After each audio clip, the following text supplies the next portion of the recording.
Give it a second.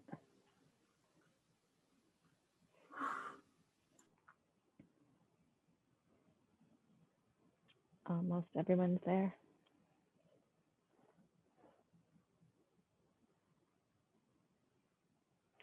All right, well, we'll get started. Hi, my name is Barbara Sisson. I'm a professor in the biology department, and welcome to our first presentation for Catalyst Day for Catalyst 300 students. This class is designed for students to have a challenge of a particular type and come up with a solution for it. So this particular challenge was on violence and trying to come up with a solution to a particular aspect of violence. And they're going to give a 20-minute presentation. And if you have questions during the middle of the presentation, feel free to put them into chat. And at the end of the presentation, our question Q&A will also be over chat. So if you have questions, please submit them in chat. And Professor Cole, who's in the exercise science department, is our co-host here. He is also going to be moderating the chat and looking at the questions at the end. And we will allow for a period of questions towards the end. So with that, I would like to introduce our group, and it's going to talk about uplifting communities in need, applying sexual violence prevention tactics to Rusk County, Wisconsin. And with that, I will hand it over. Hi, everyone. Thank you for attending our presentation today. My name is Brianna Bembenek, and along with my fellow group members, Lily Coplin, Logan Zeinart, Hannah Stevens, and Brett Cunningham, we will be discussing our innovative solution of the UPLIFT program, which involves applying sexual violence prevention tactics to Rusk County, Wisconsin. So when you see sexual prevention tactics in our title, I'm guessing you immediately think of two commonly offered resources: shelters and hotlines. However, there are many more prevention methods than just that. While these are valid resource options, they only address the tip of the iceberg of the problem of sexual violence, which affects many more individuals and requires many more resources than that to prevent sexual violence from occurring in communities in the first place. So how significant is the problem of sexual violence? It is a national issue, with 43.6% of women and 25% of men in the US experiencing this type of violence at some point in their lifetime. And these rates are similar in Wisconsin, where 41% of women and 23% of men experience sexual violence. And this type of violence can lead to many lasting side effects, including emotional, mental, physical, psychological, and economic consequences. So some of the psychological consequences include depression, anxiety, and PTSD. And for each individual case of sexual violence, it's estimated to cost approximately $120,000 per individual individual. And there's often a lack of resource availability for victims to get the treatment they need for these consequences. And additionally, violence can affect other community members as well. They may feel a lack of safety and be unsure how to respond and help victims. And also, communities can suffer economic costs through government funding of healthcare and the justice system. And the estimated cost to the government for each case of sexual violence is approximately $130,000. In addition to all of these consequences, victims often experience negative stigma from the community, especially in rural areas.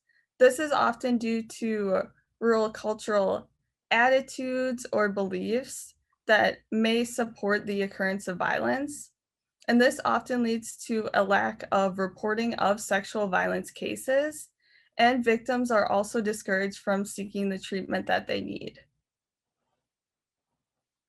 When looking at Wisconsin specifically, there has been a 5% increase in the number of sexual assault cases from previous years. And organizations currently offering services to victims of sexual violence have seen a 35% increase in the number of victims utilizing these currently offered services. So this shows that more victims need resources and that they are willing to use these resources when they are available. So on the right-hand side of the slides, we have a figure showing the rate of sexual violence by county, and many of the counties with the highest rates are more rural. And we have chosen to focus specifically on Rusk County in Wisconsin due to its second highest rate of sexual violence with 188 cases per 100,000 people in the population. And additionally, there's only one organization currently offering services to victims in Rusk County, which indicates that this area has both a high rate of sexual violence and lack of resource availability. So when solving the issue of sexual violence, there are three commonly used prevention methods. The first is primary, which targets the root cause of the issue by attempting to change cultural beliefs that support violence and reducing the stigma towards victims. And this often includes public education and social media campaigns, which intend to raise greater awareness to the issue of sexual violence. And another prevention strategy is secondary, which focuses on emergency care immediately after the violent event has occurred. And this often includes hospital emergency care to treat the physical consequences of violence. And a last type of prevention is tertiary, which targets the chronic effects of sexual violence by treating the long-lasting psychological and economic consequences suffered by victims after the violent event has occurred. And most current solutions focus on this tertiary prevention aspect. There are currently very few programs focusing on the primary and tertiary prevention of sexual violence within this county. Only the Embrace program provides services to Rusk County with singular focus on tertiary prevention, which involves treating long-term symptoms after sexual violence has already occurred. This shelter mainly offers services to women and children, indicating that men who have experienced abuse may have even fewer resources in this area. Two other current programs providing aid to Wisconsin victims are the Center Against Sexual and Domestic Abuse, CASTA, and the Christine Ann Center. CASTA is an organization based in Superior, Wisconsin that provides a 24-hour helpline, advocacy services, an emergency shelter, children's programs, and other forms of support and outreach. CASTA has done a lot to assist in reducing this problem, but given the areas that they're located in, it may be harder for victims residing in remote rural locations to have access to these resources. The Christine Ann Center is another resource solely targeting tertiary prevention strategies through the treatment of the lasting effects of sexual violence. However, this shelter also appears to mainly provide services to female victims of domestic abuse specifically, and any children under that victim's care. Our innovative solution focuses on our introduction of the UPLIFT program and community center, focusing on preventing sexual violence in Rusk County, Wisconsin. Within this center and program, our focuses are contained within 3 steps: to implement prevention methods, support communities, and uplift populations from the harms of sexual violence. We are choosing to focus specifically on Rusk County as the first location to start program implementation due to the higher prevalence of sexual assault in comparison to other rural Wisconsin counties. Our center and program name will be UPLIFT, a community center that assists anyone seeking help with tertiary assistance through these connections to other programs, along with providing heavy primary prevention tactics and awareness throughout the community that we're serving. To implement our innovative solution, we first proposed the purchase of a community center style or large open building within the county that fits the standards and purposes of our program. Within our primary prevention tactics, we will be focusing on our community readiness model and survey, bringing awareness to the public in Rusk County through community outreach, social media usage, and utilizations of relationships made with members of the community. Our tertiary prevention tactics reside in our usage of counseling, job training, financial planning, and affordable housing assistance for those in need of our center's resources.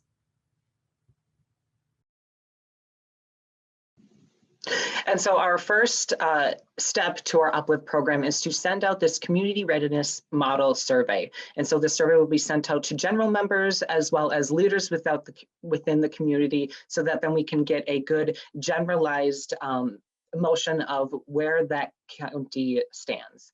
And so this survey analyzes various dimensions of the issue, which are the community's efforts, knowledge, beliefs, as well as the leaders in the county, as well as the resources available as well.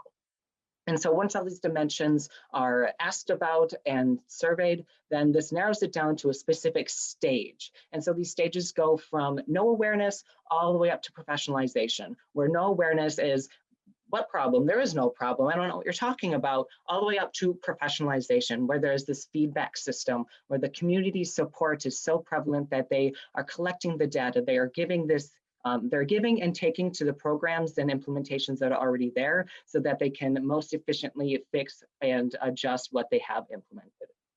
And so given these stages, we can then use this as a guideline for our Uplift program.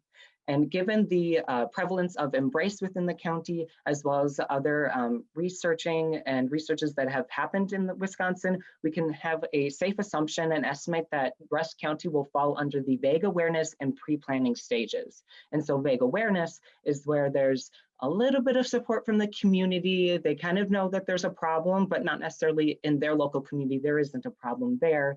And so this is not helped because the leaders are very aimless and they don't have a clear direction of where they're going to be going.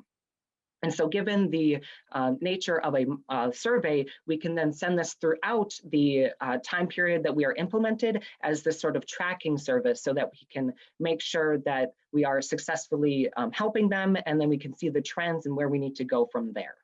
And so we would be implementing things such as the reaching out to community leaders, as well as having events and the social media. And so when we reach out to leaders throughout the community, we would contact Embrace and create this partnership with them, so that we can have this insight within the county since they're already there, as well as talking to various school districts like the Indian Head Technical College and North Cedar Academy, the community library and the Marshfield Medical Center. And all of these have strategies within themselves that can help implement and push our goal of Uplift. And specifically within Rusk County, they highly advertise their parks and recreation. So this is a very viable way to connect to the hearts of the community through their Flambeau Lake events and their Three River events. And so jumping into the events, it can be from the little stuff such as tabling at their Flambeau events and making a public presence, as well as having speakers and workshops hosted within our center, as well as in a touring style around the county. And so after the speaker has given their talk, we would then have a workshop afterwards that would then follow the same subject matter. And so, for example, if a speaker talks about the effective relationships and communication within them, we would then have a workshop that pairs up people so that they can practice this dialogue, create this conversation, be able to have kind of like an arsenal of like what they can do to say to bring up this conversation of making sure that there's the respect between the people, as well as making sure that this is something that is normalized. And so having this conversation is normal between the partnership.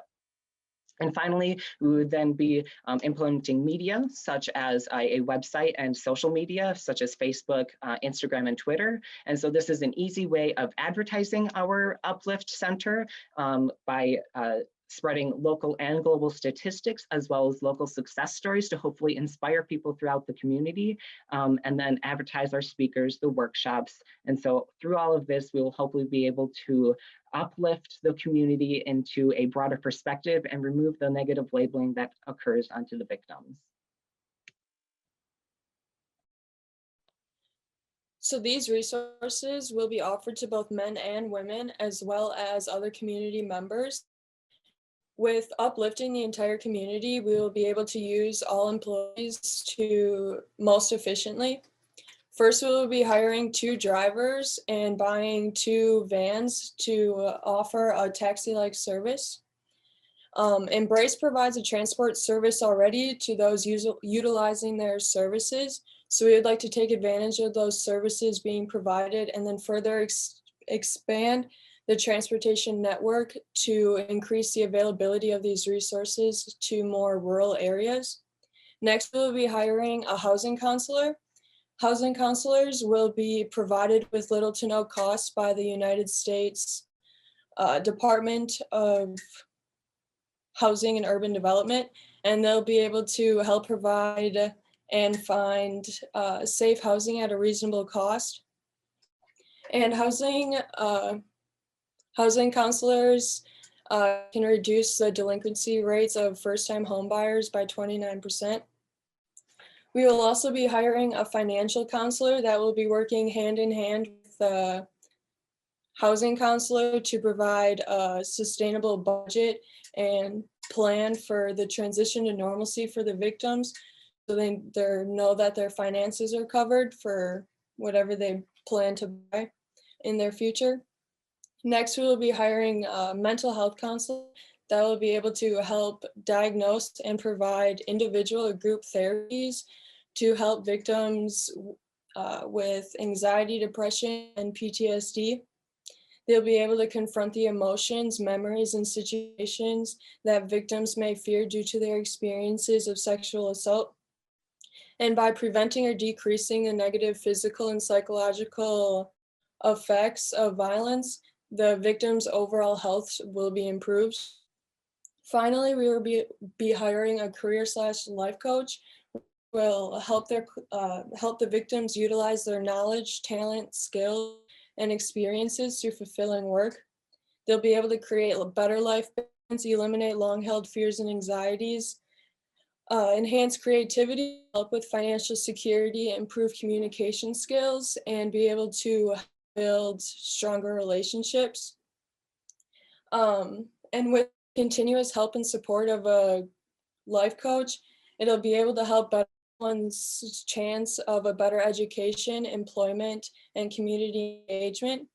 And 86% of companies who utilize a career/life coach report making their money back. Our funding will be sourced through federal grants. There are 3 programs under the Department of Justice's Office on Violence Against Women that will provide funds for our solution: the Rural Sexual Assault Program, the Stop Violence Against Women Program, and the Sexual Assault Services Program. For the purposes of funding and eligibility, our center would be classified as a private 501c3 organization by the U.S. Internal Revenue Code. First off, the rural program would provide 67.4% of our funding. The program supports collaborative projects designed to address and prevent sexual assault, domestic violence, dating violence, and stalking in rural communities. And in fiscal year 21, our program would receive an estimated award of $350,000.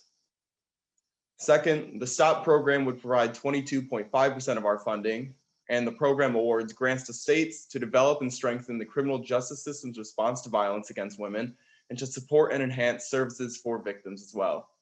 And in fiscal year 21, our program would receive an estimated $117,600. Then finally, the SAS program would provide 10% of our funding. The program provides intervention, advocacy, accompaniment, support services, and related assistance for adult, youth, and child victims of sexual assault. And for fiscal year 21, our program would receive an estimated $52,500. Altogether, our funding for the first 24 months would be an estimated $403,500, and an additional $116,000 would be included for the first 36 months, not taking into consideration new awards for the 24-month grants. In total, initial funding for our Uplift solution would be $520,000. The cost of implementing our solution can be broken into 2 categories: labor and services, and our one-time capital purchases. For labor and services, we intend to hire 3 full-time and 2 part-time positions at our community center: a mental health counselor, a life coach, a financial planner, and 2 drivers. And the yearly average cost for labor and services offered at the community center will be approximately $175,000. For our one-time capital purchases, as of October 2020, commercial office spaces in Rusk County were listed at values between $79,000 and $99,000, and the estimated cost of purchasing our building would be $85,000. And then we would be purchasing 2 vans for our drivers, totaling $45,000. In the end, after considering costs of labor and capital, our program would have a surplus of $40,100. This could be used to expand the program in the future once we successfully implement the program initially in Rusk County. Through our program goals of identification, prevention, and support, our goal is to uplift communities in need initially in Rusk County, Wisconsin. Our program centers on using primary and tertiary prevention tactics that will assist in lowering the prevalence of sexual violence in disadvantaged regions and removing the negative stigmas about seeking assistance in communities that we work with.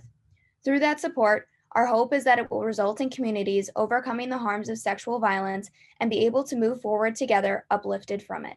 Thank you. Thank you. For those of you who joined us a little bit late, we're going to do our questions through chat. So I'll give you a few moments to enter some questions in chat. And I have one to start off with to get our questions going.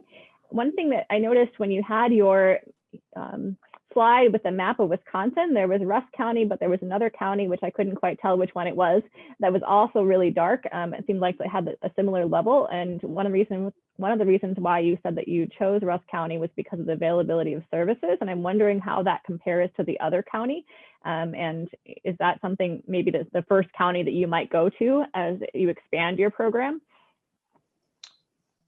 So the second county that you saw on that figure was Menominee County. And the reason that we did not choose this county to implement our solution initially was because that county revolves around the tribal community and all of the tribal laws. And that we felt that was, while important, it was an aspect of the solution that would make it increasingly difficult to tackle.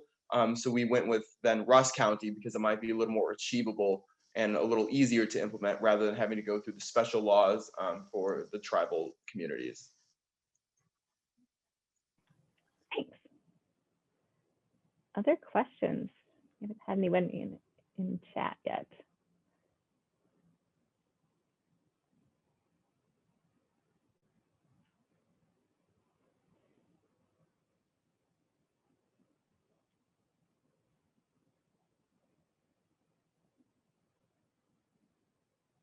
So here's one.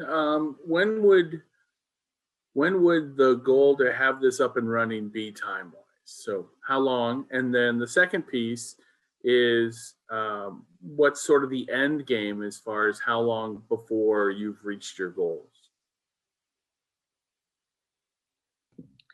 So for a general timeline, we were approximating that it would take about 3 to 6 months to first send out that community readiness survey and then collect data to determine where exactly the county is at for the different dimension levels. And also during this time period, we would be developing the community center and like getting that all prepared to offer our services. So we're hoping to have the initiation of the Uplift program within a 6-month time period. And for the end goal, I'm not sure if there is a specific once we help this many people, our program will stop. We just want to continue to increase the dimension of Rusk County through the community readiness model until it reaches that level of professionalization.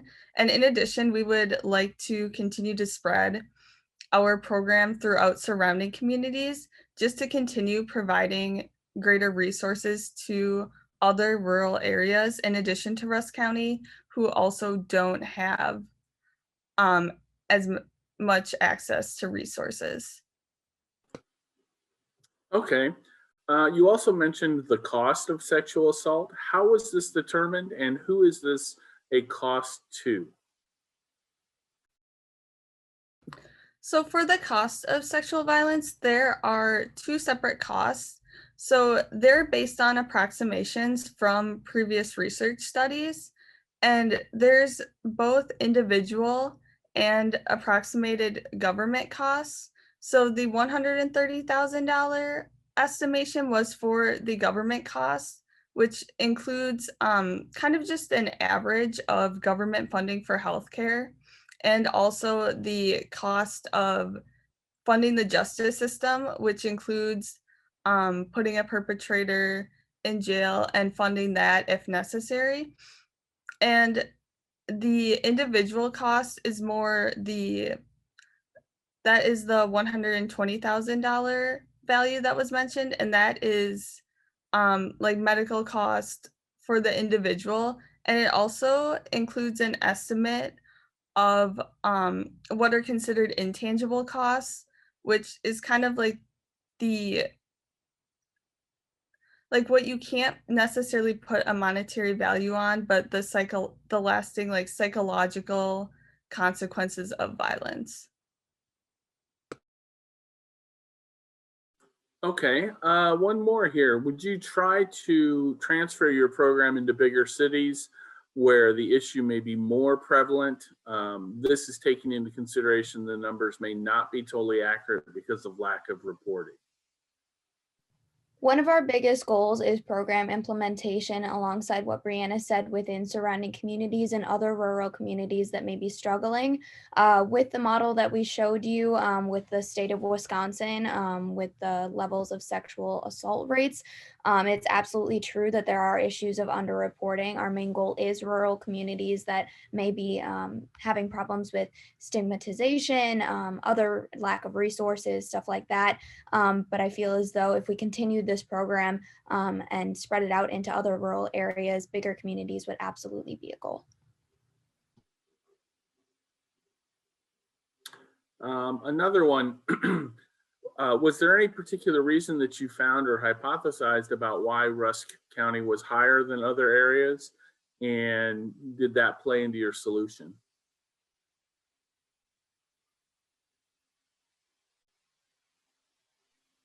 So I think what it really was because it was found just to be a trend within rural communities to have, like we said, that negative stigmatization and those like the negative outlook upon others. And so also within like rural communities in general, they have like a lot more of like this closer, tight-knit bond where it's just plays into an effect within the attitudes that they all have. And so that's also just like another reason why we are trying to target that. And so in the end, hopefully kind of, removing that would be a big goal, and to hopefully then see that change of why then like the rural areas don't like have that be a goal of that they won't have that as their highest like kind of reasoning as to why they are so high. Okay, and how quickly do you expect to socialize these services among victims? How long will it take for someone to take advantage of your services? So for that aspect, the big thing that we want to do is to kind of create this kind of like, we are here to help, we are here like removing like the pressure of it.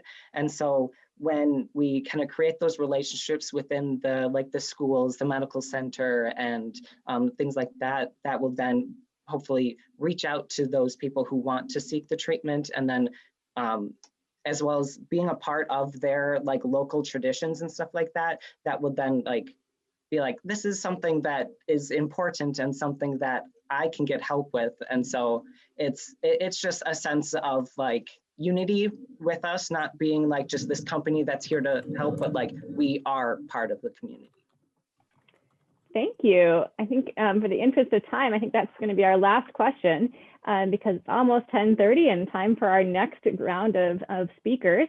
I want to thank our group for an excellent talk, and I hope all of you join another Catalyst 300 presentation in either the next right now or later on in today. So great job, everyone. Thanks.